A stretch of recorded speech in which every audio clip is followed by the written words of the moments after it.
Siento malos pensamientos.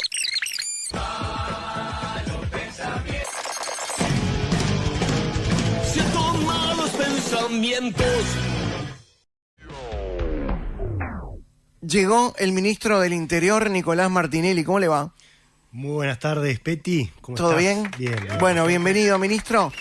Muchas Ministro, arranca el año con dos feriados. El 1 de enero y el 2 de enero, que es su cumpleaños. Exactamente. Ajá. Y además de cumpleaños. El primero cumple un tío y el 2 cumplo yo. Así que tenemos 3 días seguidos de festejo. ¿Es medio en volante cumplir el 2 de enero? Debe ser más jodido el 1, ¿no? No. Sí. O el 24. Tengo un hermano que cumple el 24. Pero no, la verdad que de chiquito a veces era cuando festejás, ¿no? Si esperás a festejarlo el 2, que tus amigos se van de vacaciones, o adelantás el cumpleaños, generalmente lo terminaba adelantando y lo festejaba los primeros días de diciembre. Pero ya ahora festejo directamente el 2. ¿Va a cambiar de trabajo el año que viene? Sí. Hasta el 28 de febrero estoy como ministro. ¿Tiene trabajo? Después cambio de trabajo. ¿Y sabe dónde va a trabajar? ¿Sabe qué es lo que va a hacer? Bueno, todavía no. ¿Va a volver a la actividad privada? No lo sé. Todavía faltan poco más de 2 meses. Por supuesto que hay opciones tanto de continuar en lo público como en lo privado, o quizás una pata en cada lugar, depende. Pero todavía no lo tengo definido. Parece que falta transitar un poquito más entrado ya el mes de febrero como para ir tomando ese tipo de decisiones. Por ahora focalizado en el 28 de febrero para poder entregar un ministerio, como yo siempre digo, mucho mejor que el que me tocó encontrar y tratando de dejar la vara lo más alto posible. ¿Qué le tocó encontrar cuando llegó al Ministerio del Interior?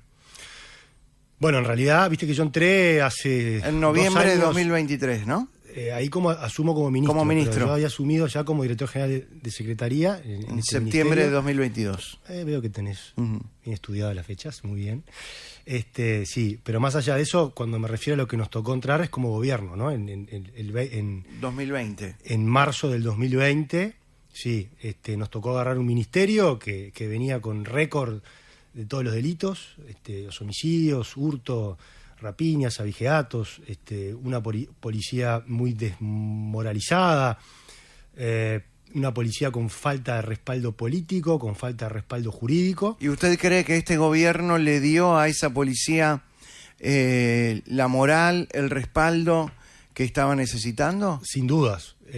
Fíjate vos que la primera reunión que tiene el presidente Lacalle Pou al asumir es precisamente con el ministro, en aquel momento Jorge Larrañaga, y los jefes de policía de todos los departamentos. Eso es una señal de respaldo político muy importante. Y después viene, además, todo el respaldo jurídico que llega a través de la LUC y algunas otras normas, que sin duda fueron una espalda muy importante para la moral de la policía y para poder trabajar con tranquilidad. Y eso después lo empezás a ver en los resultados. Si vos tenés más allanamientos, más formalizados, más bocas tapiadas, más incautaciones de drogas, tenés un mejor trabajo con Fiscalía, tenés un mejor trabajo con el Poder Judicial, tenés una importante cantidad de reinauguraciones e inauguraciones de comisarías, subcomisarías y destacamentos a lo largo y ancho de todo el país.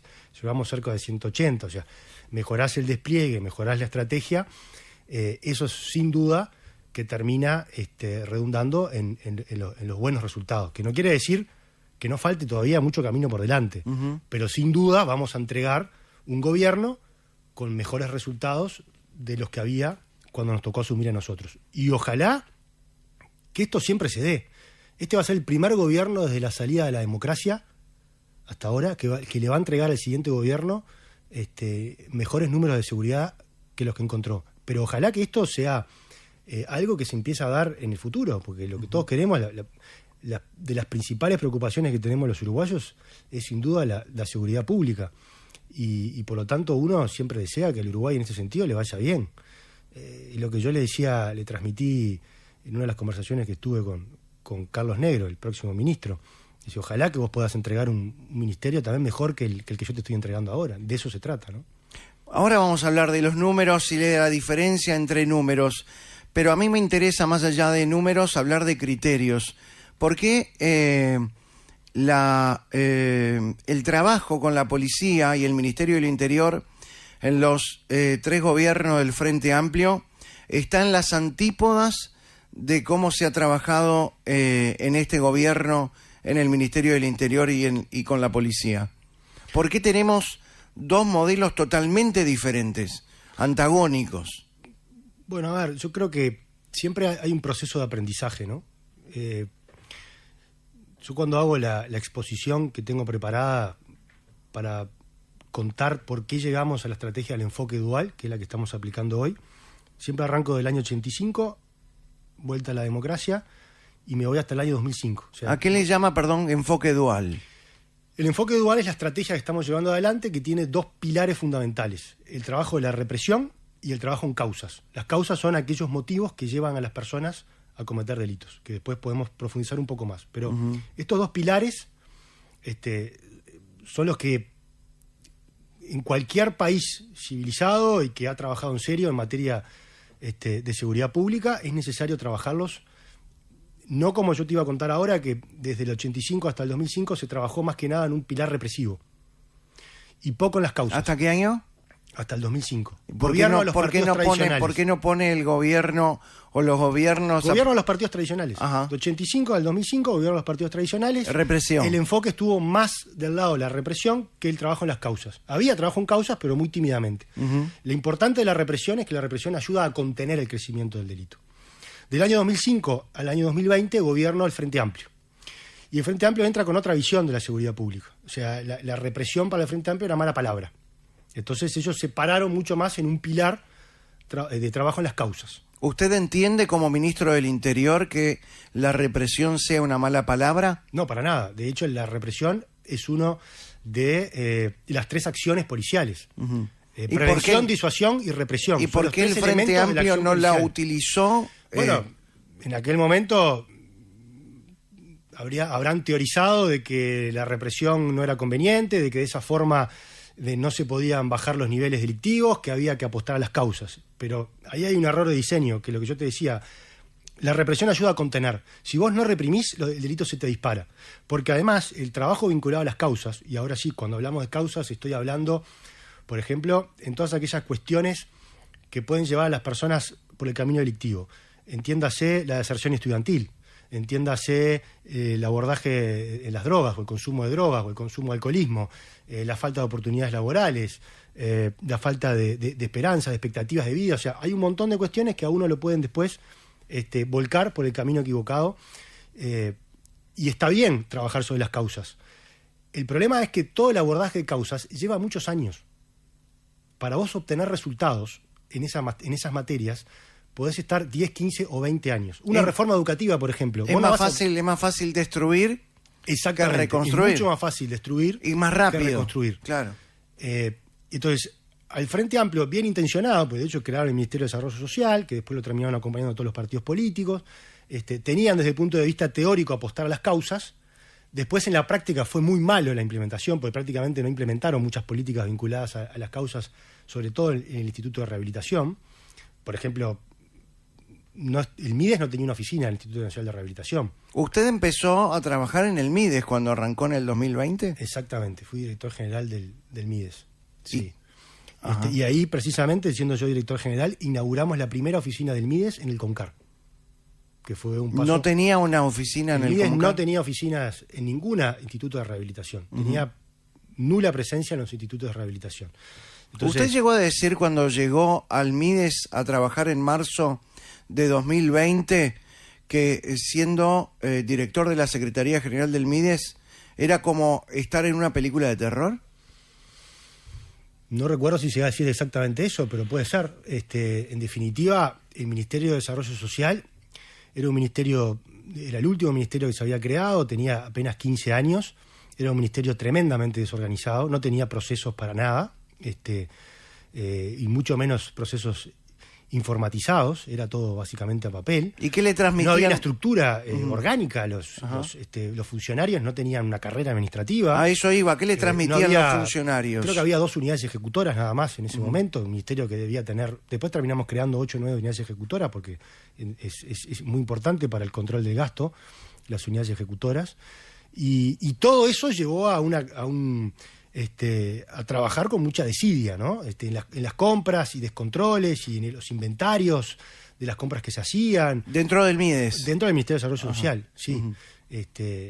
Y por eso se hizo necesario, en aquel momento, hacer auditorías. Que las auditorías, lo que yo siempre dije, a ver, las auditorías lo que son una radiografía Uh-huh. que te permite a vos saber en qué situación te están entregando, en este caso el ministerio, pero puede ser una empresa. Vos vas a comprar una empresa, lo que vas a hacer es, Claro. se llama due diligence, o sea, lo que vas a hacer es una especie de auditoría legal, contable, notarial, etcétera, etcétera, que te permita saber el estado de situación. Y por eso es que nosotros, al haber encontrado un ministerio muy desorganizado, que empezaban a surgir muchos elementos de presunta ilegalidad, decidimos empezar a auditar determinados departamentos. ¿Qué encontraron esas auditorías? Bueno, ahí encontramos contenedores, por ejemplo, en el puerto de Montevideo, que estaban me acuerdo, hace muchos sí. años con insumos médicos, además estábamos atravesando la pandemia en ese momento. Encontramos un montón en otros lugares, en otros depósitos del ministerio, ropa, sillas de ruedas, me acuerdo que habíamos encontrado, que habían venido también en otros contenedores en otras épocas y nunca se habían donado, nunca se habían entregado, bicicletas, o sea, un montón de cosas, cosas que se compraban y no se usaban, desde pintura, cera, hasta me acuerdo de haber encontrado como 4 o 5, ¿cómo se llama esto? Los motores que vos prendés para dar energía. Los Sí. cuando los generadores. Generadores, Sí. además carísimos, aquellos generadores, un montón de cosas. Cada vez que abrías un placar o cada vez que abrías un depósito, ahí encontrabas un montón de cosas que nadie sabía de dónde venía, nadie sabía su procedencia. Después también el ministerio compraba un montón de insumos y herramientas para los refugios, por ejemplo. Te estoy hablando de heladeras, cocinas, microondas. ¿Y quedaban allí? Y garrafas, no, y que se cambiaban y nunca se conocía el destino después de dónde iban a parar esas heladeras y cocinas y electrodomésticos que se habían comprado y que eran propiedad del ministerio. El ministerio las compraba el ministerio, eran del ministerio, las ponía para equipar refugios, pero después cuando venía el periodo de recambio, lo que sea, bueno, ¿qué pasaba con esas cuestiones? Ticket de alimentación, o sea, un montón de cosas que derivó, naturalmente, que nosotros después denunciáramos en la justicia, en la fiscalía, como corresponde, esos hechos de apariencia delictiva. Nosotros denunciamos hechos de apariencia delictiva, no denunciamos a ninguna ex jerarca en particular ni nada por el estilo, denunciamos los hechos que encontramos. Y eso sigue hoy ahí en ¿Cómo en que fiscalía. sigue? ¿Sigue en fiscalía? Sí, eso sí. ¿Porque se todavía en archivó fiscalía. o? No está archivado. Cambió el fiscal y después lo tomó otro fiscal y bueno, viste cómo es. Pero pasaron 5 años y esas cosas siguen ahí dando vuelta. Y esas cosas siguen ahí dando vuelta, como tantas otras cosas. Por ejemplo, la fuga de Moravito o los traslados de González Valencia también siguen ahí hace muchos más años. Creo que ya tienen 6, 7 años esas causas. ¿La fuga de Moravito fue la mayor vergüenza que tuvo la policía en nuestro país? Yo creo que la fuga de Moravito sí fue una de las mayores vergüenzas que tuvo la policía y creo que es una de las mayores vergüenzas que tiene hoy la fiscalía de nuestro país. ¿Quiénes ayudaron a escapar a Moravito? Y bueno, eso es parte de la investigación que está en fiscalía. ¿Y por qué todavía no se sabe? Y bueno, eso habría que preguntarle a la fiscalía o a los fiscales. También hubo algún fiscal que inició el proceso, después cambió y está en manos de otra fiscal. Habría que preguntarle ¿Y por a qué esos no? fiscales por qué no se avanzan esas causas, ¿no? ¿Y por qué no se llama a declarar? Por No, yo ejemplo, creo que ya se han llamado a declarar a prácticamente todos. Bueno, Bonomi ya no está, pero Jorge Vázquez podría dar más explicaciones al Sí, CNI. hay varios ex jerarcas de aquel momento que podrían dar explicaciones. No solo Vázquez, el ex director Charles Carrera, directores del INR de la época, director de Asuntos Internos de la época, bueno, el propio director de la Guardia Republicana de aquella época también. O sea, hay un montón de gente. ¿Quién era el director de la Guardia Republicana? En aquella época era Clavijo. Pero Alfredo Clavijo, Clavijo. no, según leo la información, va a ser el jefe de policía de Montevideo ahora por el gobierno del Frente Amplio. Bueno, yo leí, sí, salió en el medio municipal. La verdad que no he visto que lo hayan replicado otros medios, o sea que la información esté confirmada. Pero bueno, es una... situación compleja en ese sentido, porque Clavijo Perdón, es alguien yo- que está hace 5 años fuera de la policía, él estaba en paz en comisión de la Intendencia, o sea que no está empapado de los cambios que ha tenido hoy la policía. Perdón, no entiendo. Sí. El jefe de Guardia Republicana Sí, de aquel estaba momento. en pase en la Intendencia de Montevideo. Sí, cuando asume este gobierno Pero se da un con- pase en comisión a la ¿Pero y Intendencia. con qué intenciones? No lo sé, eso habría que preguntarle a la ex intendenta Carolina Cose, que es quien lo pidió en comisión. Pero él está ahí. A ver, el jefe de Guardia Republicana Sí. no es un lugar importante Muy importante, por supuesto, sí. y La lo Guardia pasan a Republicana es comisión. el músculo más importante en cuanto al aparato represivo que tiene la Policía Nacional. ¿Y qué tiene que hacer en la Intendencia? Bueno, no lo sé. No lo sé. Y ahora, para el próximo gobierno del Frente Amplio, lo llamarían, lo confirman como jefe de policía de Montevideo. Bueno, vamos a esperar que se confirme oficialmente. Por eso te digo, yo lo único que vi es una noticia que sale lo vi en las redes sociales del canal de del canal de la Intendencia de de Montevideo. TV Ciudad. Pero te digo, es una persona que hace 5 años que está fuera, o sea que no está empapado y al tanto de la realidad de la Policía Nacional. ¿Está siendo investigado? Él está, entiendo que sigue como indagado en la causa de los traslados de González Valencia a visitar a Moravito. González Valencia, para quienes no lo recuerden, es un narco muy pero muy pesado, de la banda criminal de los Kunis, mexicano, que es capturado acá en Uruguay.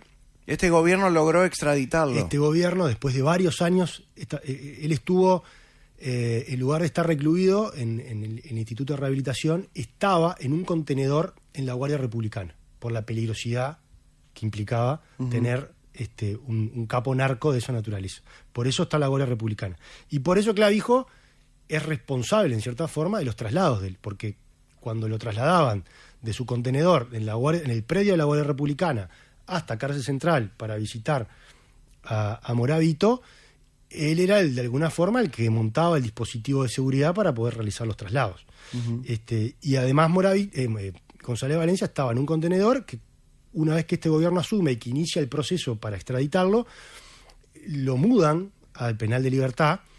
Y ahí, en ese contenedor, se encuentran dentro de tenía aire acondicionado, tenía televisión flat de última generación, encuentran 4 celulares ahí adentro, uno de ellos para poder hacer llamadas a nivel internacional, tenía parrilleros, o sea, tenía un montón de comodidades que no son comunes para un preso. Entonces, obviamente que ahí también hay corrupción, porque esas cosas llegaron de alguna forma. Alguien las dejó entrar bajo la vigilancia de esta persona. Por eso yo, la verdad que encuentro un poco extraño que lo vayan a nombrar. Por eso digo, vamos a esperar, pues, capaz que son solo rumores. Jefe de policía de Montevideo, una persona que hay una causa abierta donde él está como indagado y sobre todo en un futuro gobierno que llega con el claim, digamos, de gobierno honesto, ¿no?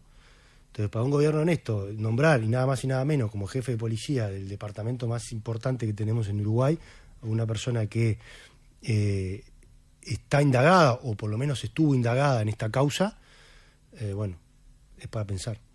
¿También escuchó que la Llera podría llegar a ser convocado por este nuevo gobierno del Frente Amplio? De la Llera escuché rumores como que podría ir a inteligencia, que depende de Presidencia de la República. A ver, también, la Llera tiene también como exdirector de la Policía Nacional, es parte de las 2 investigaciones de las que venimos hablando. Por un lado, la fuga de Moravito y por otro lado, los traslados de González Valencia. También acudió además a Fiscalía como indagado.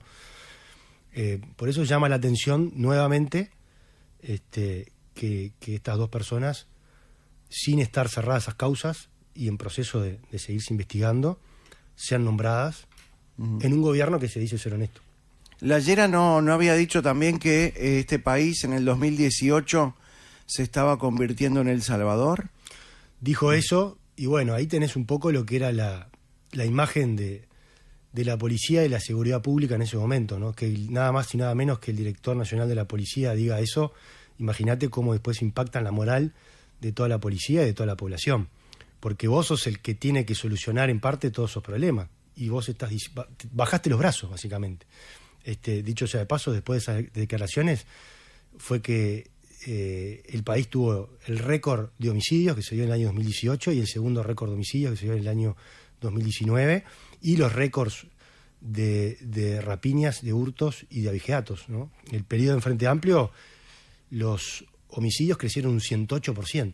Ellos agarran en 2005 el país con 190 homicidios por año. 190 homicidios por año. Y nos entregan un país con 400 homicidios por año.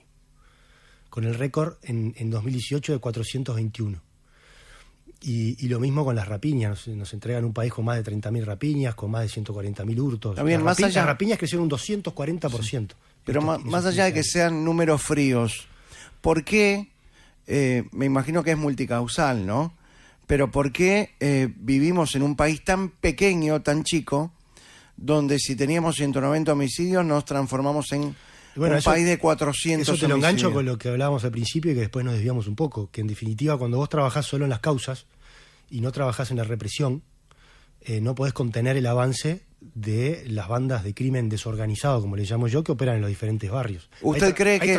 Yo creo no, hay trabajos académicos sí, que han estudiado las bandas criminales en Montevideo, en el Uruguay, han estudiado el avance del narcotráfico y todos ellos sitúan un crecimiento exponencial de esto entre el año 2010 y sobre todo en el año 2012, donde empiezan a formarse y a robustecerse estas bandas barriales, que son las que cuando ingresa este gobierno empezamos a trabajar en identificarlas. Identificamos cerca de 46, 47 bandas criminales barriales y son sobre las que hoy tenemos varios dispositivos policiales. Cuando dice bandas barriales sí, criminales, ¿se está refiriendo a droga o no solamente droga?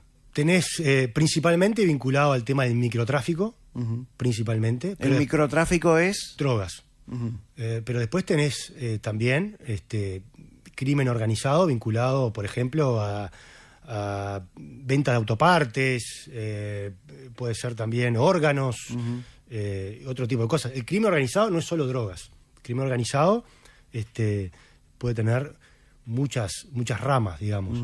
Y yo acá lo que siempre digo es que en Uruguay lo que tenemos es un poco crimen desorganizado. ¿Por qué? Porque el crimen organizado lo que le gusta es hacer su trabajo para hacer plata con el menor ruido posible.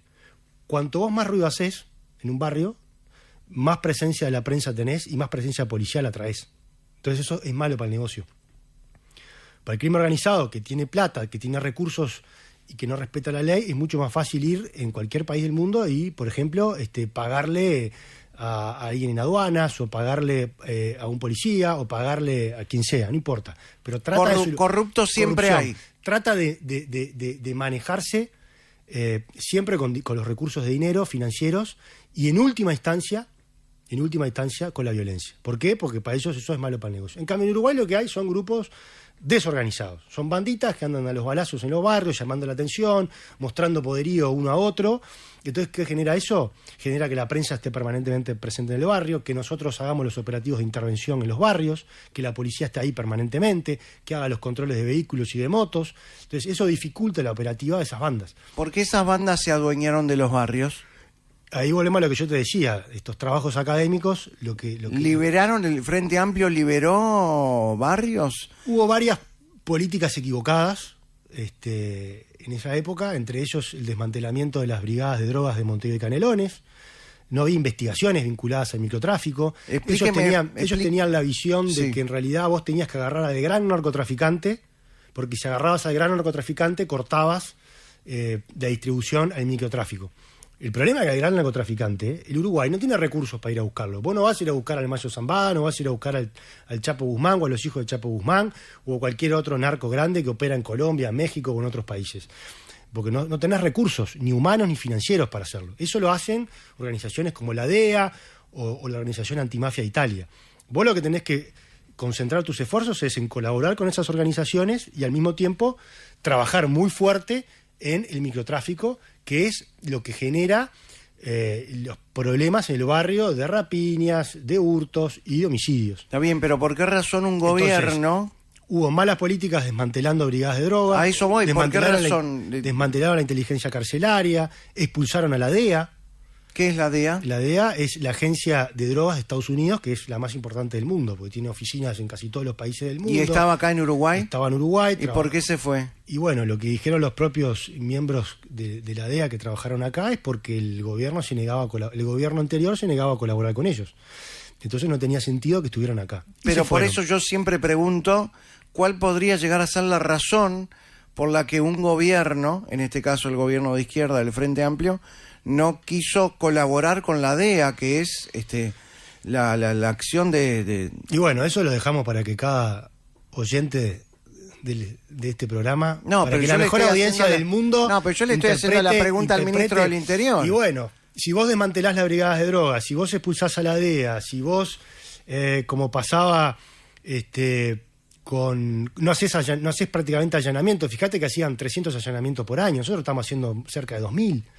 O sea, no trabajaban prácticamente. O sea, lo que dejaron es que esas familias se formaran, crecieran y hicieran de su negocio un hábito normal de vida. Porque no reprimían. Porque entendían que para cortar eso había que trabajar no en la represión, sino en las causas. Y de vuelta, yo te digo, está perfecto trabajar en las causas. Pero el trabajo en las causas lleva muchos años. No es de un día para el otro. Entonces, como no reprimieron, no le pusieron techo al crecimiento de estas bandas.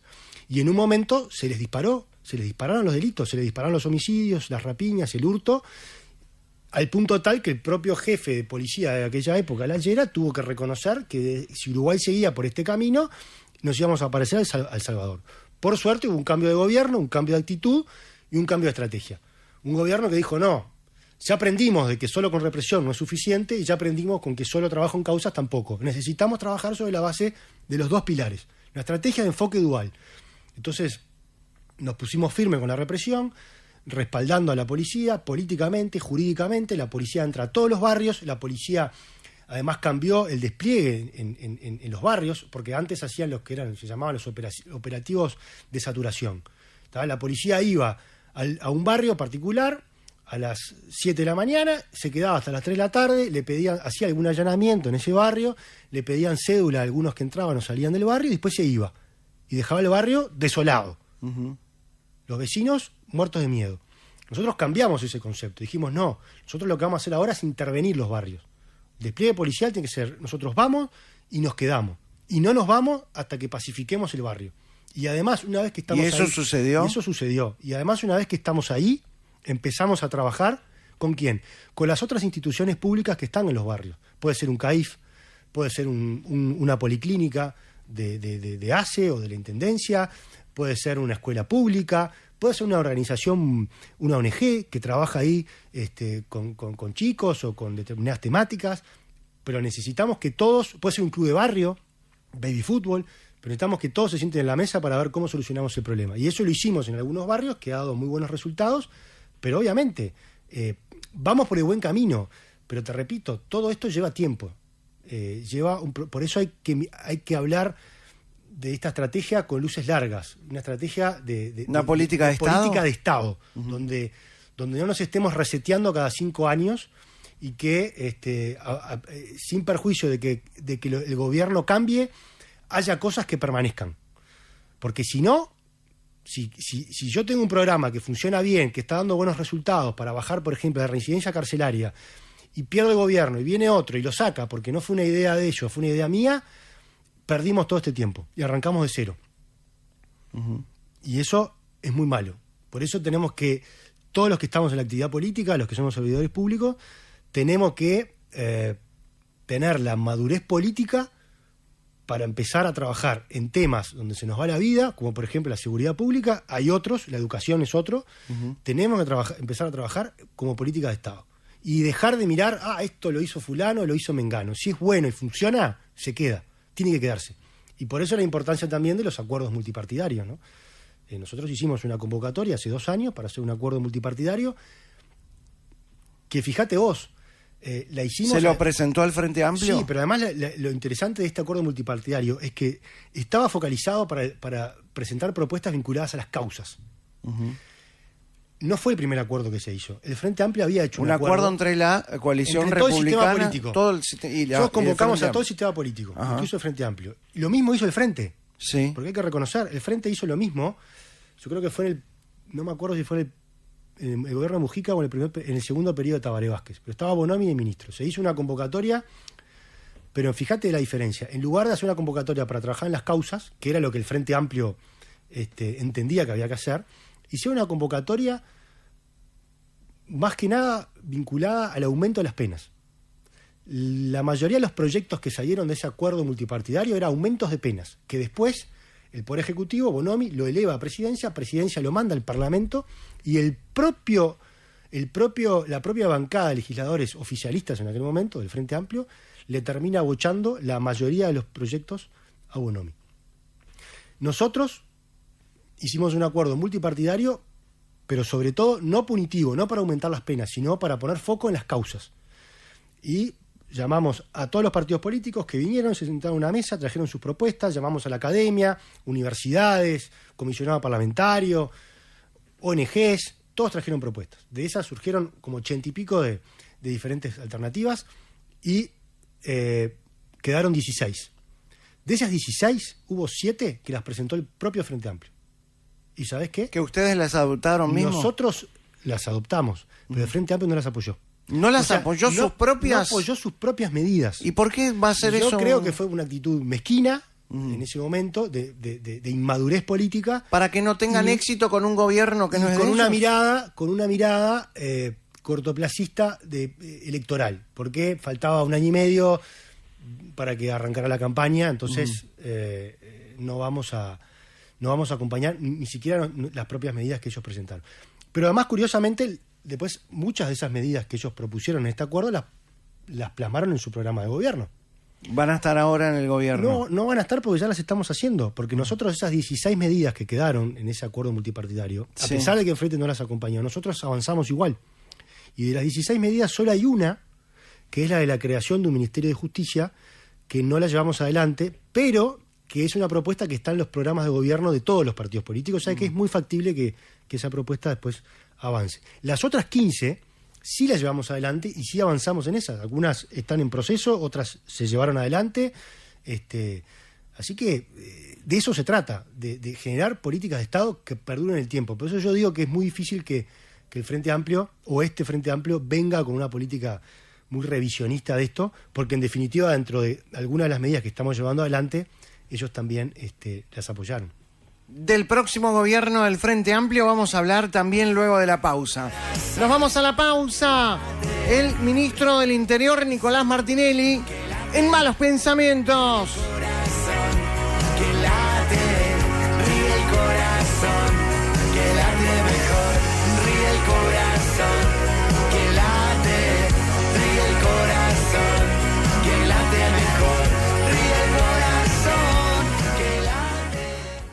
15 minutos van de las 6 de la tarde. Estamos con el ministro del Interior, Nicolás Martinelli. ¿Es algo de la empresa Martinelli? No, nada que ver. Siempre me preguntan eso, pero no, ni siquiera los conozco. Está bien. Más vale tenerlo lejos. Sí. Claro. Eso siempre tienen trabajo, ¿no? Eso sí, no funciona, no falla. Le voy a leer algunos mensajes de la audiencia. Dice: soy policía retirado. Lo peor que hizo el Frente Amplio fue desmantelar Radio Patrulla, las comisarías y la brigada de asalto. ¿Está de acuerdo con este oyente?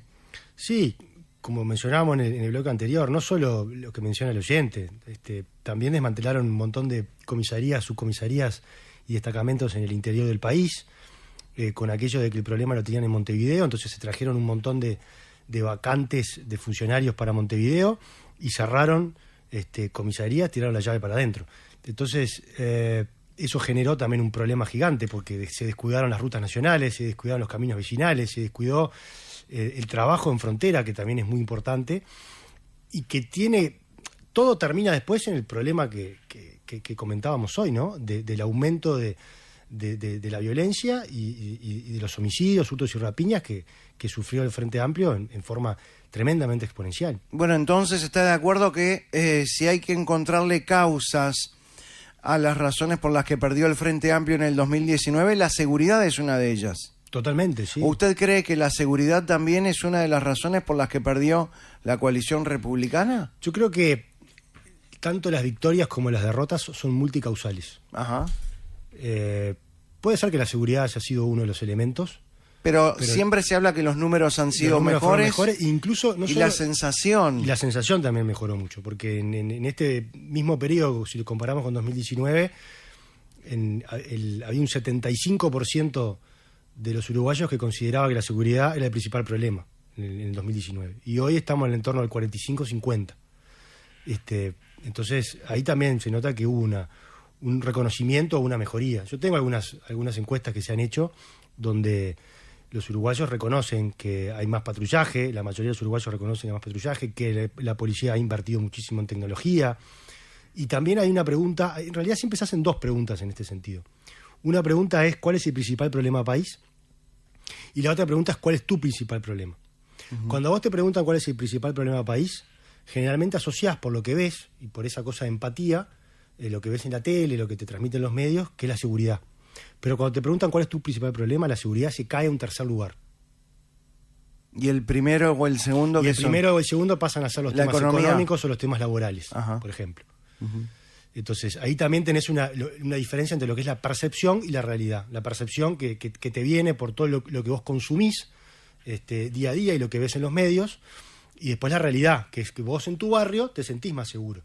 Pero cuando mirás la tele y estás viendo que hubo un homicidio, que hubo una rapiña o que hubo un hurto, sí, indudablemente que el principal problema debe ser la seguridad. Claro. Y por eso, generalmente lo que nos muestran las encuestas es la primera pregunta sobre la percepción país y no sobre la percepción personal. Y hablando de homicidios, en estos días, sobre todo en la Navidad, se han vivido momentos muy críticos y duros en cuanto a homicidios. ¿Por qué suceden esas cosas? No se pueden evitar los homicidios. Son difíciles de evitar. Los homicidios son muy difíciles de evitar para la policía. Vos no podés poner un policía en cada casa, en cada esquina, en cada boliche bailable, restaurante, lo que fuere. Incluso hasta hace pocos días lo entrevistaban al futuro ministro Carlos Negro y él dijo, yo no me puedo comprometer a bajar los homicidios porque no depende del Ministerio del Interior. Y él, fiscal de homicidios, o sea que conoce muy bien la realidad del tema de los homicidios. Y es lo que yo siempre he dicho, el Ministerio del Interior es el último eslabón de una gran cadena. Y el Ministerio interviene cuando la sangre ya llegó al río. Antes está la educación pública. Si vos tenés una educación que expulsa a 6 de cada 10 gurises del sistema, y bueno, de esos 6 pibes, capaz que hay 12 que se van a laburar. Los otros 4, ¿dónde están? Y son los que ves en los barrios, de repente, en la calle, fumando un porro, y que después los empiezan a reclutar estas bandas de las que hablábamos hoy, y que empiezan con algún trabajito, bueno, andá, llevame un pedido a tal lugar y vení, y llevá y trae, y después lo terminan realmente cooptando como parte de la banda. Usted dice pero que después, el Frente Amplio generó eso en la sociedad. Bueno, lo que digo es que el Frente Amplio generó un gran problema en el sistema educativo. Por algo este gobierno tuvo que hacer una reforma educativa, porque la que se había hecho en años anteriores venía fracasando con total éxito, y era necesaria una reforma, porque seguíamos expulsando gurises del sistema. Entonces creo que este gobierno, una de las medidas valientes que tomó fue precisamente hacer una reforma educativa, entre otras, pero esta fue una clave. No pudo ir a fondo, lamentablemente, pero bueno, será resorte del próximo gobierno seguir avanzando en ese sentido, porque ahí también necesitamos generar una política de Estado, porque ahí también se nos va la vida como país. Entonces, tenemos que tener un sistema que logre retener a los gurises en el sistema educativo. Pero además tenemos que tener un buen sistema de tratamiento de adicciones. Si tenemos gurises que entran en la droga o entran en el alcoholismo o el tema de salud mental y no tenemos buenos resortes para trabajar en eso, ahí también tenemos una falencia que después puede derivar en que como producto del consumo de drogas o alcoholismo en hechos de violencia. Está bien señalado eso, pero voy a un caso puntual que es el caso que movilizó a toda la sociedad con el chico, el juvenil de Torque que falleció. ¿Por qué razón 2 mujeres se pelean y aparece un tipo con un arma? Ahí hay... La pregunta es, ¿cómo llegamos a esto? Bueno, ahí hay un aumento de la violencia, no en Uruguay, en el mundo en general. Porque lo que pasa acá también está pasando en otros lados. Ahora vimos en Argentina, sí. Un ex policía que en una discusión por el volumen alto de la música que tenía un vecino, termina matándolo. Y acá han pasado casos similares. Sí, claro. Acá hemos tenido casos de vecinos donde han matado a otro por el volumen de la música.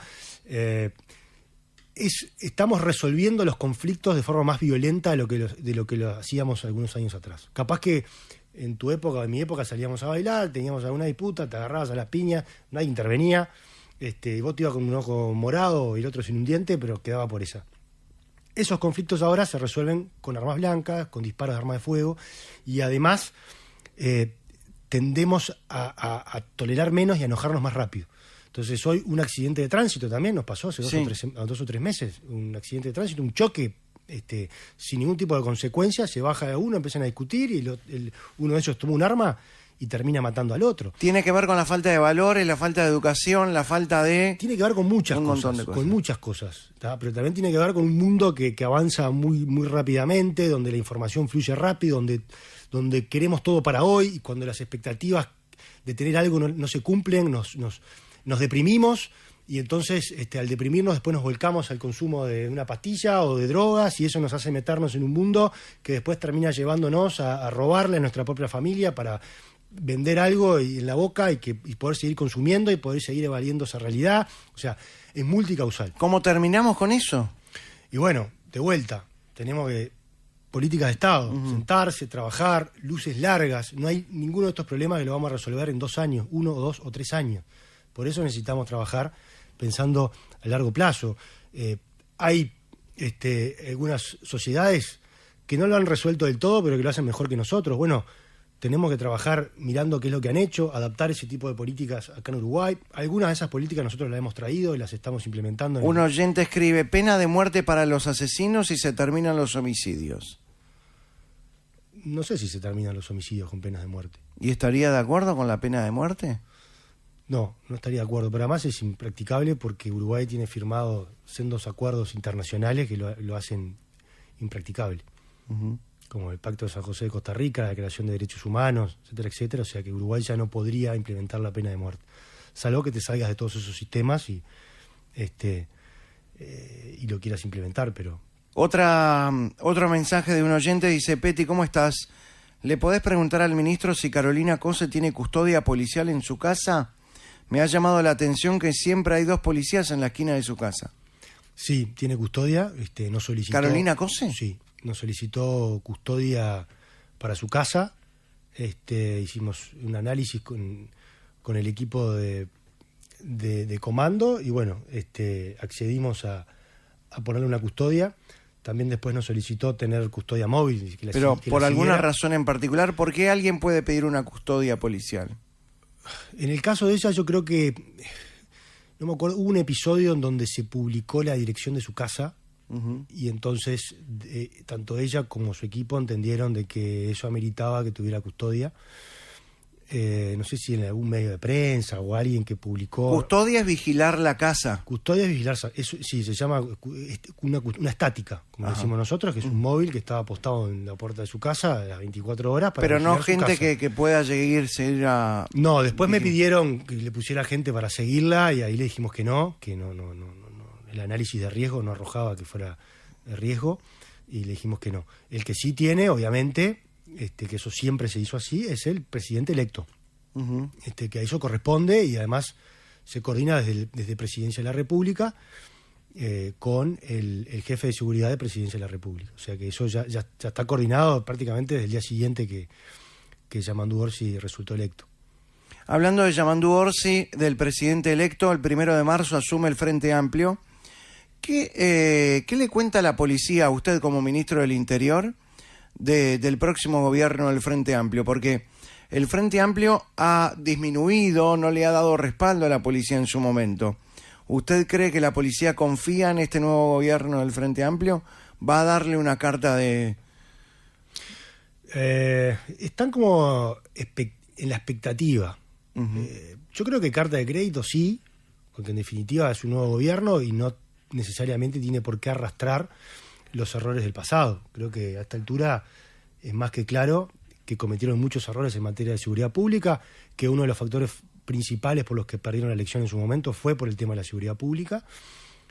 Y creo también que el no haber, por lo menos hasta el momento, no haberle echado mano a muchos de quienes en su momento habían sido los jerarcas políticos del Ministerio del Interior y que son los grandes responsables del fracaso, que no estén hoy como principales nombres, salvo los que manejamos hoy al principio, pero no están confirmados, que no estén como principales nombres para este nuevo proceso, también es una señal en ese sentido de, bueno, vamos a generar una expectativa, ¿no?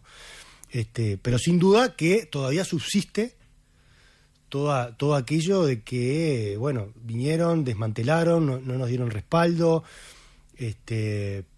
la moral de la policía estaba muy baja. ¿Usted cree que los equipamientos que sí. nos compraron eran muy malos, porque en aquel momento se compraban autos chinos que se vivían rompiendo, la policía tenía el 70% de su flota vehicular estaba en talleres mecánicos. Uh-huh. Y hoy es al revés, hoy el 75%, 80% de la flota hoy efectivamente está patrullando las calles. ¿Por qué? Porque se cambió, se compraron vehículos de mejor calidad, se hicieron mejor los llamados a licitación, permanentemente cada 70.000 kilómetros o 2 años tenés vehículos nuevos, se hizo una fuerte inversión en materia de tecnología, o sea, hoy la policía realmente es una policía muy pero muy equipada, muy preparada, hay licenciaturas en la escuela de policía en criminología que antes no había, o sea, y tenés una policía con una tecnología de vanguardia, lo que yo siempre digo, hoy la policía uruguaya es de las policías más tecnificadas en América Latina y una de las más tecnificadas en el mundo. En el mundo. Tenés la misma tecnología que usa Estados Unidos, tenés la misma tecnología que usa Israel, a donde yo fui y tuve la posibilidad de conocer tecnología de ahí. O sea, no tenemos nada en ese sentido que envidiarle a los países más avanzados. Lo que falta es seguir trabajando, falta tiempo, y seguir trabajando en esto de las políticas de Estado vinculado a las causas. Le quería preguntar si cree que con todo esto que cuenta y con lo que ha sido el gobierno del Frente Amplio de no represión, ahora cree que van a reprimir. Yo creo que sí, ya lo han dicho durante la campaña y además varios de los académicos que los asesoran y técnicos que los asesoran, ya la palabra represión ya está de vuelta en el menú, porque entendieron que sin represión no van a obtener buenos resultados. Pero bueno, también depende mucho de las personas que vos pongas. Yo la verdad que no veo que vaya a haber grandes cambios. Yo me parece que van a arrancar... ¿Usted cree que el ministro Negro va a seguir una continuidad de lo que usted ha hecho en el gobierno? En gran parte sí. Creo que su discurso ha sido muy similar al que yo he tenido todo este tiempo, sobre el enfoque dual, sobre el trabajo en causas, sobre la represión. Y además yo creo que van a mantener a una gran cantidad de los jerarcas que hoy tenemos. Porque traer gente que hace mucho tiempo está fuera de la policía, porque ya pasaron 5 años, que no conoce la policía actual, que no conoce el funcionamiento, que en 5 años ha cambiado mucho ha cambiado. Incluso desde el punto de vista del despliegue táctico, operativo, de la tecnología, del uso de la tecnología. Y esperar a que eso empiece a dar resultados con una curva de aprendizaje que te puede llevar 6 meses, 1 año, y donde los resultados no te empiecen a dar en los primeros meses, y es un costo político muy alto. Entonces yo creo que lo que van a hacer es mantener a muchos de los jerarcas que están hoy, y después en todo caso los irán evaluando y irán viendo de ir haciendo algún ajuste.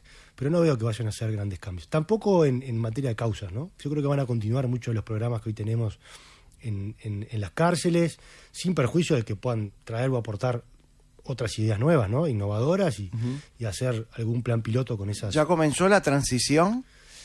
Sí, nosotros tuvimos que mandar ¿A nivel ministros también? A nivel ministros todavía no, si bien yo tengo diálogo con Carlos, nos hemos hablado por teléfono y por WhatsApp. ¿Se conocen de hace años con el ex fiscal Negro, no? No desde hace años, lo conozco desde que yo entré al ministerio como director general, porque él era fiscal de homicidios y nosotros hicimos una buena reestructura del departamento de homicidios que ayudó a mejorar los niveles de esclarecimiento de los homicidios, que eso es muy importante porque te ayuda a bajar los niveles de percepción de impunidad, que es una cosa muy importante para bajar los homicidios. Y Carlos estaba de acuerdo con esa reestructura, y además yo he trabajado mucho en generar buenos vínculos con Fiscalía, con el Poder Judicial. Entonces yo he hecho reuniones, he hecho almuerzos, he hecho cenas, los invitados, entonces va generando un buen vínculo de trabajo, y también de esas reuniones surgen a veces ideas, propuestas. Por ejemplo, el escáner 3D que tiene la policía hoy, que es un escáner que te permite escanear la zona de un hecho delictivo o de un accidente de tránsito, y dejás de recurrir a las famosas fotos. Viste que una escena de un homicidio, vos te imaginás una película y fotos arriba de una mesa con el cadáver, con el arma de homicida, etcétera, etcétera. Bueno, hoy haces una fotografía en 3D y en tu computadora vas buceando y vas acercando la imagen y vas viendo diferentes ángulos de esa escena. Eso me lo pidió una fiscal de homicidios en uno de estos encuentros que yo organizaba para generar más cercanía y mejores vínculos de trabajo. Entonces, yo creo que sí, que volviendo a la pregunta original, tengo una buena relación con Carlos. Él ahora se fue de licencia y quedamos de retomar cerca del 13 o 14 de enero, cuando él retorne, y ahí tendremos las reuniones bilaterales, sin perjuicio de la documentación que se le pueda aportar antes, que eso va por el lado de Presidencia de la República. Ahí está secretario y prosecretario, sistematizando la información que le mandó cada ministerio, con secretario y prosecretario electo, que van a recibir esa información y después la procesará cada... Ahora, no hay antecedentes de ir a Fiscalía, sacar un fiscal y transformarlo en ministro. No. Orsi y su gente sacó a un fiscal de homicidio de Fiscalía y lo metió en el ministerio.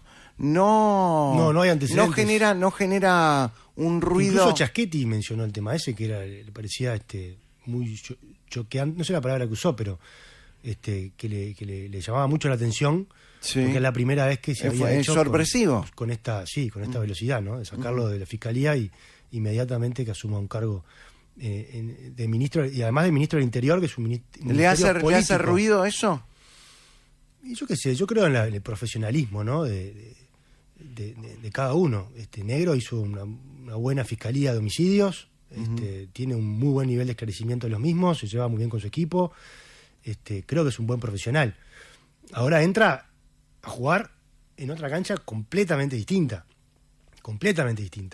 y tendrá que lidiar con los problemas de este ministerio, que no son nada que ver a los de Fiscalía, tendrá que lidiar con los problemas políticos, porque además es un ministro en un ministerio político que no tiene respaldo político, porque en definitiva no pertenece a una bancada, a un sector político del Frente Amplio. Claro, y está eso, solo, lo trajeron. Está solo. Claro.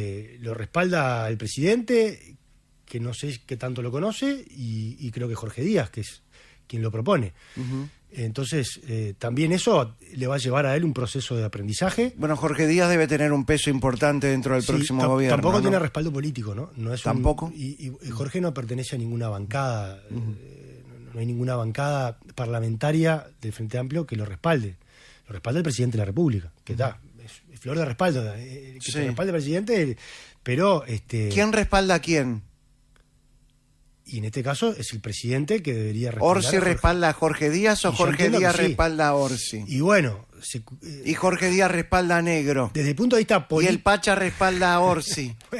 Desde el punto de vista político es el presidente el que debe respaldar a los que él pone. Ahí, sí. Sobre todo a quienes pone que no tengan un respaldo de una bancada parlamentaria. Uh-huh. Eso es así. Y que muchas veces son los primeros fusiles. ¿Usted cree que la Fiscalía está partidizada? Fusibles, ¿no? Dije fusiles, los primeros fusiles. Fusiles. Sí, los fusiles. Sí, eso era... Sí, son de otra época. De Martínez.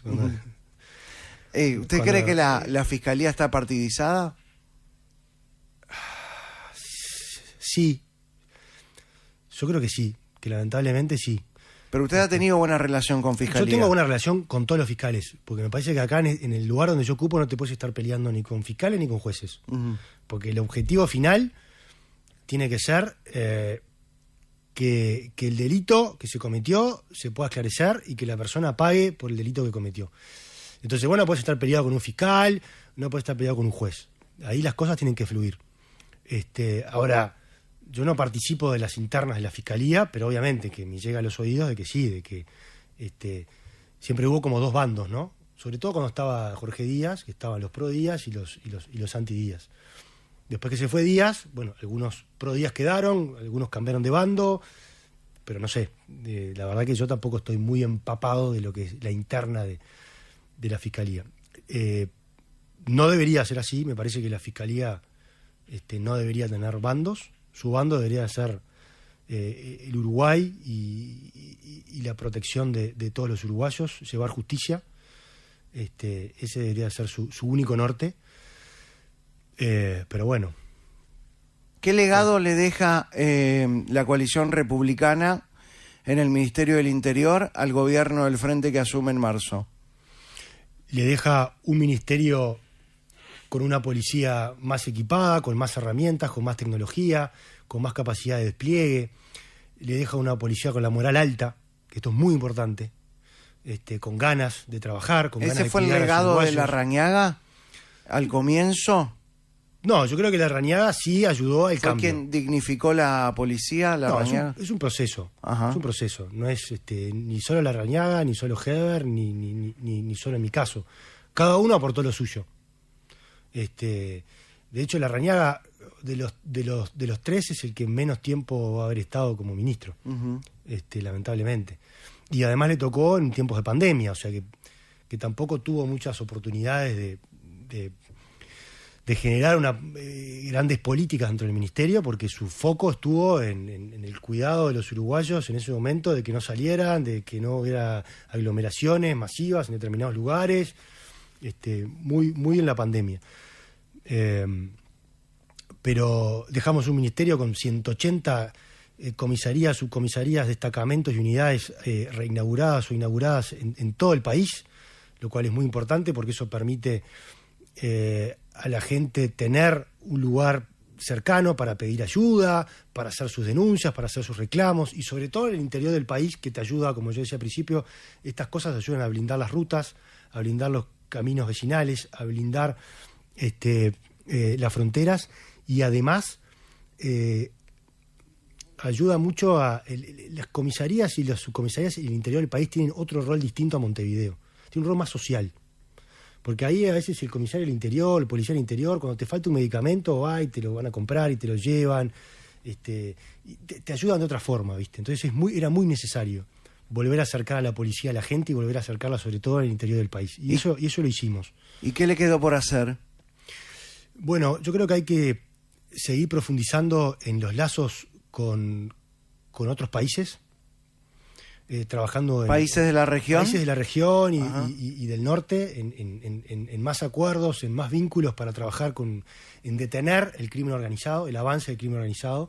Eso es muy importante, que cada uno de los países del norte pueda blindar sus fronteras, y para eso necesita también la ayuda nuestra, con información, con inteligencia, con intercambio de experiencias. ¿Cuán lejos? Han venido al Uruguay y otros Sí. países a ver la tecnología que nosotros hemos incorporado. Ajá. ¿Cuán lejos del terrorismo estamos? Tan lejos como cerca, porque eso nunca sabés. Tenés que estar siempre con los ojos abiertos, con los oídos preparados, y bueno, eso es otra cosa en la que tenés permanentemente que tener contacto con organizaciones de otros países que son mucho más poderosas que nosotros, como el FBI, como la CIA, Mossad, que tienen mucha información y donde vos podés trabajar ahí para neutralizar amenazas que puedan surgir. Porque me imagino que hay fronteras donde pasás caminando acá en Uruguay. Uruguay tiene fronteras tanto terrestres como marítimas donde vos podés pasar caminando. En el río Uruguay también hay lugares donde, si vos conocés el río, donde hay una bajante, podés cruzar caminando en determinadas épocas del año. Por eso también es importante algo que hemos hecho nosotros, que es el trabajo con el Ministerio de Defensa, que yo creo que nunca se había hecho. Empezamos a trabajar en conjunto para hacer operativos de despliegue en determinados puntos de la frontera, nosotros brindando inteligencia, ellos brindando equipamiento y recursos humanos, porque tienen la jurisdicción en los primeros 20 metros en los primeros 20 kilómetros, de la zona fronteriza, y dio muy buenos resultados. Eso permitió hacer, en los lugares nosotros poníamos foco, hacer pinzas para desviar el ingreso del contrabando, llámese de armas o de lo que fuere, por determinados caminos vecinales, donde teníamos apostado destacamentos, y a su vez, si se desviaban por esos caminos vecinales, salían algunas rutas donde teníamos apostado otros destacamentos, y eso permite que hoy tengamos la mayor incautación en términos monetarios de contrabando que ha tenido el país. Y bueno, en ese sentido es que hay que seguir trabajando. Yo creo que hay un debe. Me quedó el debe también, que no me dio el tiempo, la verdad, de las comisarías virtuales. Me hubiera encantado avanzar en esa tecnología. ¿A qué se refiere con las comisarías Y que vos virtuales? puedas ir a la comisaría y tengas un tótem o algo semejante, y que puedas hacer Como una hay en los locales de comida rápida. Exactamente. O puedas ir a un shopping y Sí. puedas hacer una denuncia. Yo qué sé, capaz que en un shopping hay Extravío de está cédula. migraciones, y vos puedas hacer ahí en el tótem también una denuncia o determinados trámites, sin la necesidad de esperar en el mostrador que te atiendan. Creo que lo que se viene es un poco de eso, ¿no? El avance de la tecnología va por ese lado. Que cada vez el individuo tenga más autonomía para hacer su propia gestión sin la necesidad de que te atienda una persona. Bueno, porque hay veces que hay gente que no denuncia por toda esta burocracia, Sí, pero tener un tótem o tener así oficinas en lugares comerciales podría haber sí, ayudado muchísimo. Ayudaría mucho. Igual nosotros hemos ampliado mucho los lugares de denuncia. Yo te decía, Sí. todas estas comisarías que hemos inaugurado son puntos de denuncia, tenemos más tablet. Hoy se hacen más denuncias por tablet que las que se hacían en el gobierno anterior. Y el nivel de denuncia, lo que se llama la cifra negra, es la misma. O sea, ese mito de que, oye, las denuncias bajaron porque la gente denuncia menos. Es mentira. El que te diga eso te miente. Es mentira. Porque vos haces encuestas de victimización, que hasta ahora no las hacía el ministerio, las hacían las encuestadoras más prestigiosas del país, y ellos tienen encuestas de victimización de hace 10, 12 años atrás, y el nivel de cifra negra de denuncia es el mismo, se ha mantenido en el tiempo. Y ahora sí nosotros vamos a hacer encuestas de victimización. Ya firmamos un convenio con la INE, con el Instituto Nacional de Estadísticas, para empezar a hacer encuestas de victimización. De hecho, ya están en campo trabajando, y yo creo que le va a quedar al próximo gobierno para poder hacer, o para poder dar las cifras de la primera encuesta de victimización, que van a empezar a hacer, o se van a empezar a hacer en forma regular, ¿verdad?, a partir de ahora. Que es un insumo más para medir los niveles delictivos. No es el único insumo. Las denuncias siguen siendo el insumo más importante. Pero además las encuestas de victimización te ayudan, como te decía yo, a medir esa cifra negra. El gobierno del Frente Amplio tuvo 15 años para mejorar el hacinamiento carcelario. No lo hizo. No. Este gobierno tuvo 5 años también para llevar adelante algunos proyectos. Tampoco se hizo lo que correspondía. ¿Por qué siempre dejamos a último momento este tipo de proyectos que podrían recuperar, si es que se puede recuperar a un delincuente, pensando en una cárcel Huerta, Quinta, en una cárcel en el interior, en una cárcel sin hacinamiento? Sí, ni que hablar que el Frente tuvo 15 años, como vos decís, ¿no? O sea, no hay excusas. En el 2005, cuando asumen, decretan la emergencia carcelaria. En el 2009 viene el comisionado para Naciones Unidas, Novak de apellido, y el tipo hace un informe lapidario sobre el sistema carcelario. Es cierto. Dice que los presos Se hace tomaban público. agua del water y Sí. vivían como animales. O sea, declarar la emergencia carcelaria no sirvió absolutamente de nada, fue simplemente un titular. Pero además ese tipo de informes se siguen suscitando a lo largo del tiempo, porque después vos buscás informes de Garcés, buscás informes de Petit, y todos son coincidentes en el estado deplorable y de hacinamiento que vivían las personas privadas de libertad. Llega este gobierno con ese estado de la situación carcelaria. Me acuerdo que Larrañaga, citado al Parlamento, lleva un video que está colgado en YouTube sobre la situación en la que habíamos recibido las cárceles, y ahí empieza a implementar el plan Dignidad Carcelaria, que entre otras cosas tenía construir más cárceles, sacar cárceles que estaban apostadas en las ciudades, llevarlas a zonas más rurales y en mejores condiciones. Y ahí se da todo el avance con el MIDES, que por primera vez en la historia se instala en el Instituto de Rehabilitación. En aquella época Bonomi y Arismendi estaban peleados, el Partido Comunista, el NPP, peleado, entonces no se hablaba. Entonces el MIDES no Como tenía, si hoy fueran amigos. no tenía ninguna... Exacto. Al no haber ese vínculo, el MIDES no tenía una sola política en aquel momento en el INR. Y el aterrizaje en este gobierno del MIDES fue un antes y un después, sin duda, para el trabajo con las personas privadas de libertad. Pero además triplicamos la capacidad de la UDELAR de trabajar ahí, inauguramos las primeras UTUS, que fue también un cambio fundamental. El MIDES tiene las chacras, que son para personas que salen de la cárcel y no tienen a dónde ir, van a un sistema de chacras donde se les enseña hábitos, armar el currículum, volver a estudiar. cosas básicas que de repente para vos y yo son normales, como lavarse los dientes, peinarse, el tender la cama, lavar la ropa, colgarla, y ellos esos hábitos los perdieron. Entonces hay que ayudarlos de vuelta a recuperar todo ese tipo de cosas. Pasamos la dirección del liberado, que pertenecía al Ministerio del Interior, y la pasamos al MIDES. Eso fue también una cosa muy importante, porque tenía mucha más lógica que estuviera ahí en el MIDES para ofrecerle toda la gama de oportunidades que tiene el MIDES, y no que estuviera dentro del Ministerio del Interior. Y también hicimos algo muy importante que va a quedar para inaugurarse en el periodo anterior, que tiene que ver con lo que vos mencionabas, las cárceles.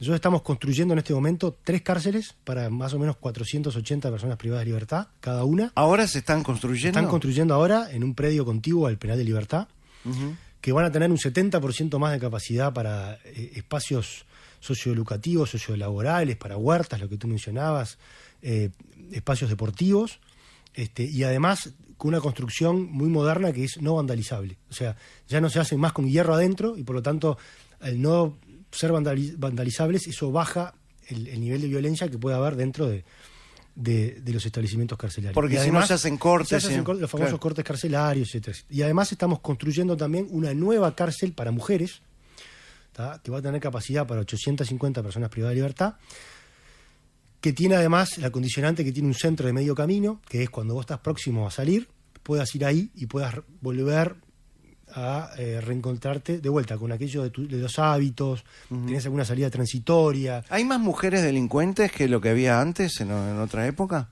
Lo que está pasando y que estamos viendo es que ahora hay muchas mujeres que pasaron a ser las dueñas o las que mandan en las bocas. Sí, eso está pasando. Que lo hemos notado, y por eso hay un incremento. Sí, y por eso hay un incremento de mujeres formalizadas vinculadas a la ley de estupefacientes. Eso está pasando. Que bueno, hay que también empezar a estudiarlo y a mirarlo, ¿no? Porque en definitiva a veces esa mujer tiene hijos chicos, entonces uno dice, bueno, no la mando con prisión domiciliaria, pero si la mandás con prisión domiciliaria va a seguir regenteando la boca. Entonces se presenta toda una dinámica. Claro, y son esos problemas de lucha entre las bandas, donde también matan a familiares y a bebés. Totalmente, sí. Lamentablemente el daño colateral que a veces generan esas luchas entre estas bandas de barrios que se disputan el territorio, se disputan una boca, tiene consigo el efecto de que a veces termina un herido o un herido de muerte a alguien que no tiene absolutamente nada que ver. Que puede ser alguien que está vinculado a la familia, pero que no tiene nada que ver, porque puede ser un chico, un menor, un niño, un bebé, o algún vecino que pasó caminando y se encontró con una bala perdida. Lamentablemente, ese tipo de cosas a veces pasan. Y bueno, de vuelta, hay que trabajar mucho, mucho, mucho en la educación. El programa Barrios sin Violencia, que es un programa el que apostó este gobierno y que ojalá continúe, tiene que ver con eso. Porque el programa Barrios sin Violencia, nosotros lo trajimos de una ONG que se llama Cure Violence, que es una ONG que trabaja, es una de las 4 o 5 ONG más grandes del mundo, que trabaja en muchísimos países del mundo también, y sobre todo en ciudades muy violentas, como por ejemplo Sinaloa, y se dedican a interrumpir la violencia. ¿Tá? Son personas que a veces pueden ser ex reclusos, personas que en algún momento tuvieron una vida delictiva y después se pasaron a trabajar en una ONG y ayudan a personas a salir de las drogas o a salir de situaciones complicadas, y que conocen muy bien esas situaciones, y por eso a veces es muy fácil, o para ellos es más fácil que para vos o para mí, que ese tipo de personas te escuchen. Porque capaz que vos o yo, y nos sentamos a hablar con un chico de esto que está en una boca y te dicen, ¿y vos qué sabés de los problemas que yo tengo? Si vos, claro. En cambio, con esta gente se genera una empatía, una conexión, que es mucho más fácil que esta gente los pueda ayudar. Y bueno, lo que tratamos es que el Barrio Sin Violencia vayan a estos barrios, que ya están trabajando en muchos de estos barrios, que empiecen a hablar con las familias, que empiecen a poner oídos, que de alguna forma se vayan enterando si hay un conflicto, si hay alguien que le debe plata a fulano, si Mengano amenazó a matar a Mengano porque le miró mal a la novia, todo ese tipo de cosas. Ellos intercedan en esa situación y eviten que se produzca el primer homicidio, o si se produce el primer homicidio, o eviten que se produzca la venganza de ese homicidio. Porque generalmente un homicidio genera un segundo homicidio por el hecho de la venganza, y genera todo un efecto en cadena que después se puede arrastrar durante muchos años. Lo que pasaba en Villa Española, entre dos familias que se disputaron mucho tiempo el territorio. La disputa no había iniciado por problemas de drogas, se había iniciado porque uno se había metido con la novia del otro y entonces uno mató y después se mató al primo y eso desencadenó una disputa que llevó muchísimos años. Que no hayan salido los allanamientos nocturnos es contraproducente para el Uruguay. Yo creo que sí. Les estamos dando a los delincuentes varias horas del día de ventaja. Yo creo que fue un gran error. A ver, es una decisión popular, la respeto. Sí, claro. Yo creo que faltó, quizás, nos focalizamos mucho más en la ley de seguridad social, para que no salga, que en los allanamientos nocturnos. Uruguay es uno de los 4 países en el mundo que no tiene allanamientos nocturnos, 4 países en el mundo integrantes de Naciones Unidas, ¿verdad? Uh-huh. Creo que es Mozambique, si mal no recuerdo, Nicaragua y Portugal y Uruguay. Son los 4 países que no tienen allanamientos nocturnos. Y sí, es un problema. Es un problema porque los delincuentes saben que vos de noche no podés entrar. Conocen al dedillo la norma. Y las normas penales también. Entonces ellos operan de noche. Distribuyen la droga de noche, mueven las armas de noche, esconden la mercadería de noche, salen a hacer sus fechorías de noche.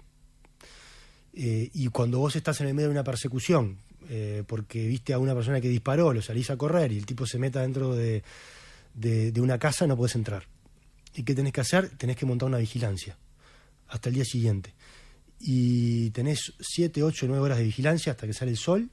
Y en esos barrios, donde todas esas casas están conectadas unas con las otras, azoteas, etcétera, etcétera, cuando entraste al día siguiente, generalmente te abren la puerta, te dicen vení, entrá, porque ya se deshicieron de la droga, se deshicieron del arma, no tienen evidencia ninguna, y si no, cuando entraste, por la fuerza, ya no encontrás nada.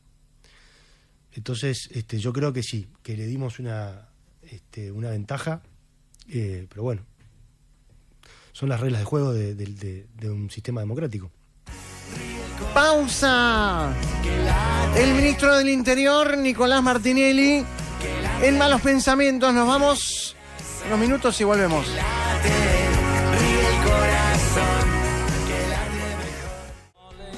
5 minutos van de las 7 de la tarde. Estamos con Nicolás Martinelli, el ministro del Interior. ¿Usted dudó cuando el presidente lo llamó y le dijo, quiero que usted sea el ministro del Interior? No. ¿No? No, de hecho... ¿Le dio miedo?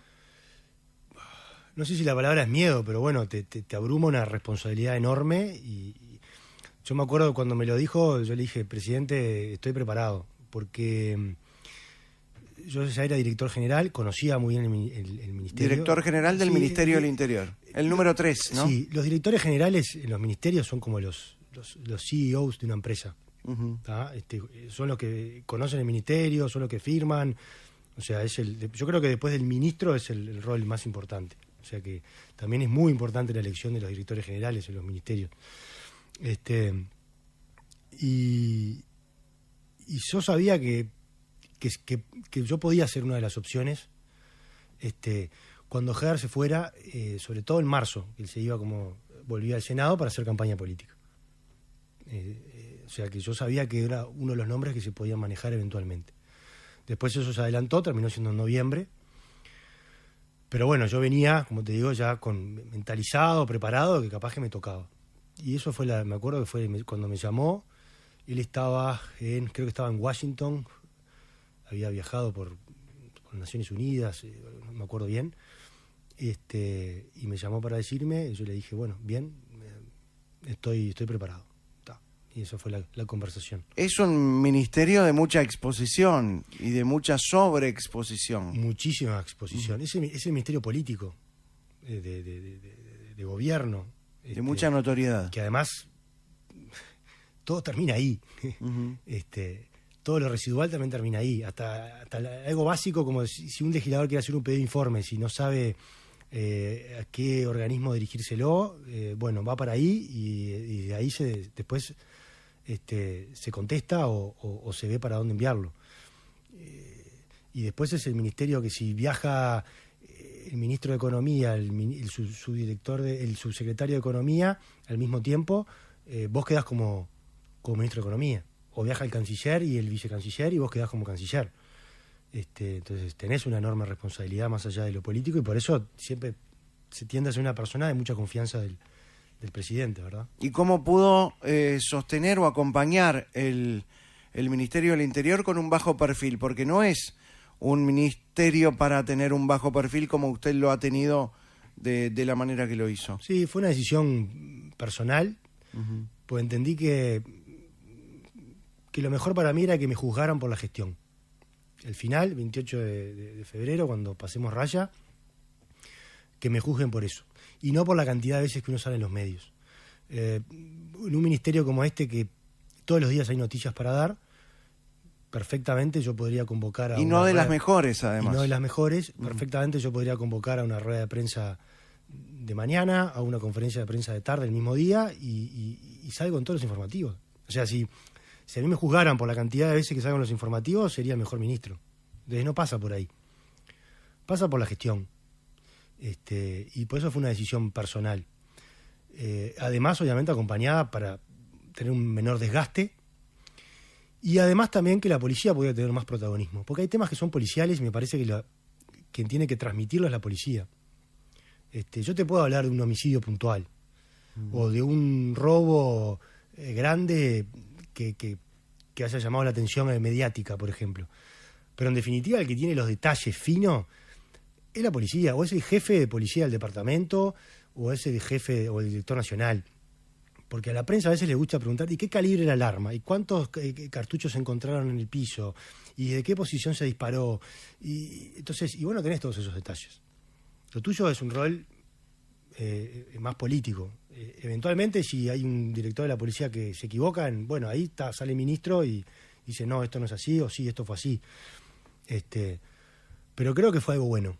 Me parece que fue algo bueno bajarle el perfil al Ministerio del Interior. Le bajó el perfil al Ministerio del Interior y usted como ministro se mostró también con un bajo perfil, quizás un poco más humano. ¿Qué recuerda de los momentos que ha vivido en el Ministerio como uno de los días más tristes como persona, no como ministro? Ahí me tocaste una fibra complicada. El día más difícil que me tocó fue cuando mataron a Meireles, un oficial de la policía, que le dispararon en un operativo en Marconi. Y bueno, ese fue un día difícil. El día siguiente, llamar a la viuda, hablar con ella, la familia, tiene 2 hijos, de 12 y de 8 años. Además, el fin de semana fue el cumple de ellos. Estuve por la casa, me llegó un regalo. Todo eso fue muy difícil. El velorio, el entierro, fue durísimo. Me imagino que este tipo de noticias debe ser también movilizante, porque cuando el ministro del Interior no duerme. No, mi teléfono descansa. está 24 horas prendido, y cuando está enchufado cargando está prendido y recibo mensajes en cualquier hora del día. Claro, y recibe una mala cualquier noticia, no sí. vuelve a dormir. Y no, me tocó recibir el año pasado también por estas fechas, ¿te acordás el triple homicidio en la Floresta? Un tipo que entra a un local y termina matando a 3 personas, y recibí la noticia cerca de la 1:30 de la mañana, y bueno, y ahí a coordinar, llamar al jefe del departamento, reunión con policía científica, todos los equipos, para tratar de esclarecer lo más rápido posible. ¿Se siente el dolor? Sí, claro que se siente el dolor, sí. Ojalá, que siempre lo puedas sentir, independientemente del tiempo que te toque estar en este cargo. El día que vos dejes de sentir dolor o empatía, me parece que estás en el horno, tenés que irte, de eso se trata. Tenés que tener un grado importante de humanidad, y sobre todo en estos lugares donde lidiás con la muerte, lidiás con la desgracia de otros. No es nada lindo que le estén robando a alguien que vos conocés y que después te escriban, che, me robaron, y a veces no podés hacer, no podés solucionar el problema a todos. Pero tampoco vestirte de una coraza que no te entre nada, ¿no? Porque no es bueno tampoco para tu vida después, tu vida familiar, personal. ¿Cómo lidia su familia con todo esto también? Porque No, los mantengo totalmente ajenos y al margen de esto. No, trato de hablar poco de estos temas, los hablo con quien está más preparado, que puede ser con los jefes de policía, con parte del equipo, esas cosas sí. Pero en mi familia no, trato de no llevar los temas de los problemas del ministerio o de trabajo a mi casa. Y lo mismo al laburo, cuando salgo de casa dejo los problemas de mi casa, los dejo ahí y al trabajo voy con la misma alegría que voy desde el día 1. Porque la verdad que me encanta la responsabilidad que asumí, me siento muy cómodo en este ministerio, conocí gente muy linda, armamos un gran equipo de trabajo, estamos obteniendo muy buenos resultados, y me gusta ir a trabajar con esa alegría de saber que estamos dando pequeños pasos, pero que son pasos muy importantes para dejar una mejor seguridad a todos los uruguayos. si usted tuviera que darle una recomendación al próximo gobierno frentista que asume en marzo, ¿qué le diría desde el lugar del Ministerio del Interior? Yo creo que voy a tener estas charlas con el próximo ministro. Y es la forma de transmitirle, mano a mano, es la forma de transmitirle mi experiencia. Justo el otro día me mandó un mensaje, un poco en broma, che, no me mandes muchos papeles que después... Y yo digo, los papeles qué malo. Lo más importante es cuando vos y yo nos juntemos a tomar un mate, a charlar y yo te pueda transmitir mi experiencia en este lugar, lo que vas a vivir, lo que te va a pasar y cómo lidiar con algunas de esas cosas. Eso es lo más importante. Después lo otro, si vos tenés un buen equipo, por eso yo digo que yo no creo que vayan a cambiar mucho. Si vos tenés un buen equipo que funciona, que los resultados están acompañando, también es muy, muy importante para apoyarte. Trabajar en equipo en estos lugares es clave. Si vos no sabés delegar, si elegís mal a quienes te van a acompañar, estás frito. En esto y creo que en la vida, ¿no? Recién... Tengo un tío que siempre dice, sí, le arrasa a la mujer, le arrasa a la vida. Y eso pasa lo mismo con todo. Con los amigos, le arrasa a los amigos. Lo mismo, claro, le arrasa a tus compañeros de trabajo, a tus equipos. Totalmente. Chao. Entonces, en eso hay que ser muy celoso, muy cuidadoso. Y muy generoso y siempre con buena onda con la gente que trabaja contigo. Porque todos están también sufriendo lo mismo en todo un ministerio como este. Y todos tienen sus problemas en su casa. Y vos no podés trasladarle sus problemas a ellos, ¿no? Vos tenés que lidiar con los tuyos, en tu casa, te vas, cerrás la puerta, te vas al trabajo con la misma alegría, saludás a todos, buen día, buenas tardes, buenas noches. Y creo que esas cosas son importantes. Hablaba de su gestión, y todavía falta para terminar, pero ya estamos en el final. ¿Usted cree que hoy está entregándole al país un Uruguay más seguro de que el que encontró cuando entró al ministerio? Sí, sin dudas.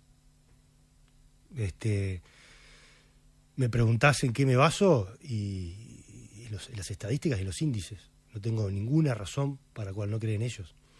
Si hoy tenemos cerca de 12, 13.000 rapiñas menos que cuando arrancamos el gobierno, si tenemos cerca de 25, 30.000 hurtos menos cuando arrancamos el gobierno, 1.000 abigeatos menos, y bueno, es importante, algo cambió.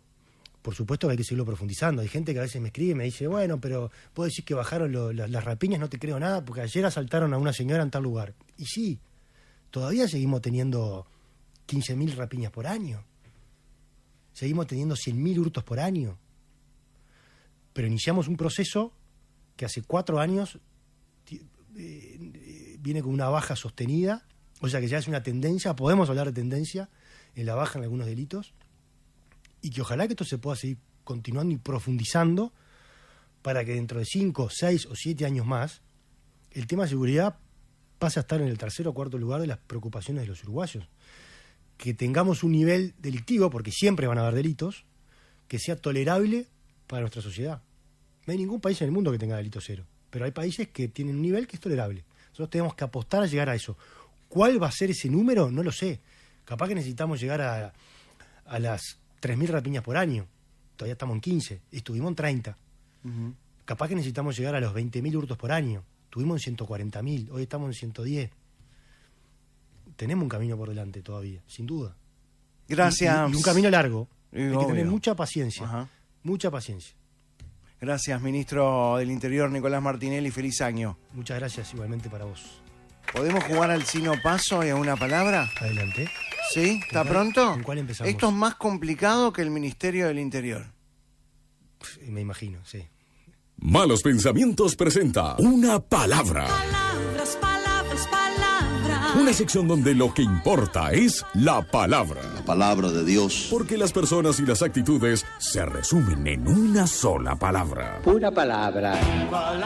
Lamentable, nula, virtual, impredecible, rara, bipolar. Exactamente. Erótica, notable, ausente, distante, explosivo. Donald Trump. Heavy, abierta, fracaso. Una palabra. Ahora ya. Valen más los hechos que las palabras. Jugamos a una palabra con Nicolás Martinelli, el ministro del Interior. Le tiro nombres y usted va a tirar la primera palabra que se le ocurra sin pensar. ¿Está pronto? Estoy pronto. ¿Puedo algún día venir y manejar ahí los controles? Ah, ¿te gustó? Sí. Ujú. Sí. ¿Le gustó cómo hacemos el programa? ¿Sabes que siempre me intrigó cómo era que ponían las... Está bien, los pero ahora, aplausos y las ahora, risas y- ahora no se puede comentar nada, ¿eh? Es un secreto de Después Estado. del 28 de febrero te voy a tener tiempo libre. Puedo venir a Puede a dar venir, una sí, mano. sí, cómo no. Luis Lacalle Pou, Un estadista. la 404.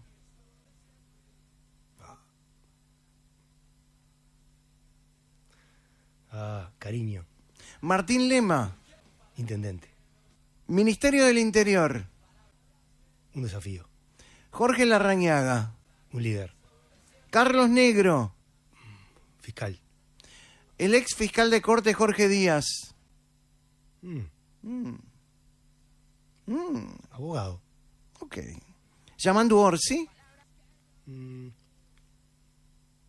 Interrogante. Carolina Cose, Despilfarro. Mario Lallera, Malo. Gustavo Leal, Pasado. Charles Carrera,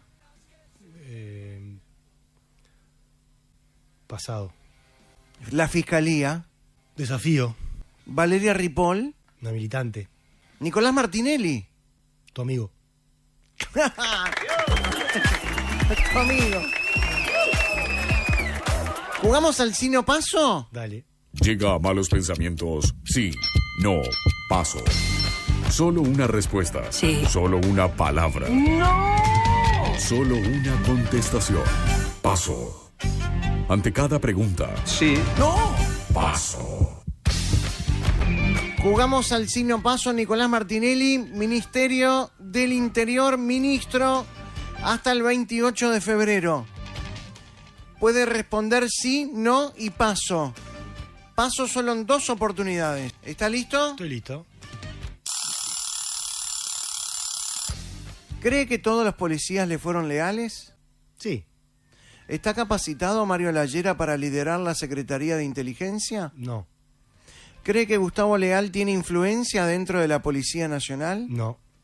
¿Eduardo Bonomi fue el peor ministro del Interior desde el retorno de la democracia? Sí. ¿Cree que hoy la gente se siente más segura que hace 5 años? Sí. ¿Carlos Negro puede haber sido desde Fiscalía un operador del Frente Amplio? No. ¿Cree que Jorge Díaz liderará la seguridad desde la torre ejecutiva? Sí. ¿Es la Fiscalía un organismo en el que la Policía Nacional puede confiar? Sí. ¿Uruguay necesita más cárceles? Sí. ¿La gestión y administración de las cárceles debería estar fuera de la órbita del Ministerio del Interior? Sí. ¿Está a favor de la cadena perpetua? No. ¿Imagina que Charles Carrera pueda ser finalmente formalizado por el delito de abuso de funciones? Sí. ¿Es el Ministerio del Interior el responsable de que los clásicos no se puedan jugar con ambas parcialidades en los estadios de Nacional y Peñarol? No. ¿Piensa que hay dirigentes del fútbol asociados con barra bravas? Sí.